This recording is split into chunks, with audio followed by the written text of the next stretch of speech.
இப்போ வந்து நம்ம பாலிசி ப்ராசஸ் பற்றி பார்க்க போகிறோம். 3 பிரைமரி ஸ்டேஜ் இருக்குது பாலிசி மேக்கிங் ப்ராசஸில். ஃபஸ்ட்டு ஒன் வந்து ஃபார்முலேஷன், செகண்ட் ஒன் வந்து இம்ப்ளிமெண்டேஷன், தேர்ட் ஒன் வந்து எவாலுவேஷன். ஃபஸ்ட்டு வந்து ஃபார்முலேஷன்ற ஸ்டேஜை வந்து இந்த வீடியோவில் பார்ப்போம். ஃபார்முலேஷன் அப்படின்னா என்னென்னா, ஒரு பாலிசி டாக்குமெண்ட்டை வந்துட்டு கவர்மெண்ட் கிரியேட் பண்ணுவாங்க. அதை எய்ம் என்னவா இருக்கும்னா, அந்த டாக்குமெண்ட் பாலிசி டாக்குமெண்ட் வச்சுட்டு கவர்மெண்ட் வந்து அந்த டாக்குமெண்ட்டில் உள்ளபடி என்ன ஸ்டெப் எடுத்தால் இந்த பாலிசியை வந்து நம்ம மக்கள்கிட்ட கொண்டு போய் சேர்க்க முடியும் அப்படின்றது அந்த பாலிசி டாக்குமெண்ட்டில் இருக்கும். இதில் வந்துட்டு அந்த பாலிசியில் என்ன ஐடியாஸ்லாம் இருக்கோ அதெல்லாம் வந்து லாவாக வந்து மேக் பண்ணலாம், இல்லை ஸ்கீம்ஸாக கொண்டு வரலாம், இல்லை ரெண்டுமே சேர்த்து கூட அவங்க கொண்டு வரலாம்.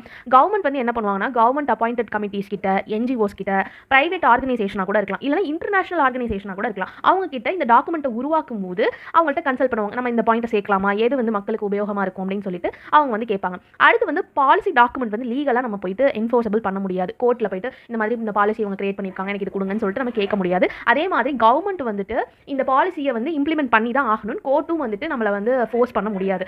ஏன்னா அவங்க வந்து பாலிசியை உருவாக்குறது அவங்களோட விருப்பம், எக்ஸிக்யூட் பண்ணுறது அவங்களோட விருப்பம் தான். இது ஒரு டெமோக்ராட்டிக் கண்ட்ரி ஆக்சுவலாக. ஸோ வந்து கவர்மெண்ட் பாலிசிஸை உருவாக்குறது கவர்மெண்ட்டோட கையில் தான், அதை எக்ஸிக்யூட் பண்ணுறது கவர்மெண்ட்டோட கையில் தான். பாலிசி வந்துட்டு லெஜிஸ்லேச்சரில் சட்டமன்றங்களில் போயிட்டு இந்த பாலிசிக்கு வந்து ஓட் பண்ணி அவங்க ஒன்றும் பண்ண போகிறது கிடையாது. பாலிசி டேரெக்டாக கவர்மெண்ட்டோட ஐடியா கவர்மெண்ட் வந்து கொண்டு வருது. எக்ஸாம்பிளுக்கு மகளிர் உரிமை தொகை சொல்லலாம் நம்ம தமிழ்நாட்டில். அப்புறம் வந்துட்டு இந்த பஸ்ஸில் ஃப்ரீயாக போகிறோம்ல, இது எல்லாமே பாலிசி தான். இதெல்லாம் வந்துட்டு நம்ம போயிட்டு எலெக்டட் லெஜிஸ்லேச்சர்கிட்ட போயிட்டு அவங்க வந்து அப்ரூவல் வாங்கணும்னு அவசியம் கிடையாது. இப்போ எக்ஸாம்பிளுக்கு நம்ம நேஷனல் எஜுகேஷனல் பாலிசி, இப்போ தமிழ்நாடு கூட அது அகெயின்ஸ்டாக இருக்குல்ல, அந்த பாலிசி எடுத்துக்கிட்டோம்னா இது வந்து ஒரு பாலிசி. இதை வந்து கவர்மெண்ட் வந்து திணிக்க முடியாது எல்லா ஸ்டேட் கிட்டையும்.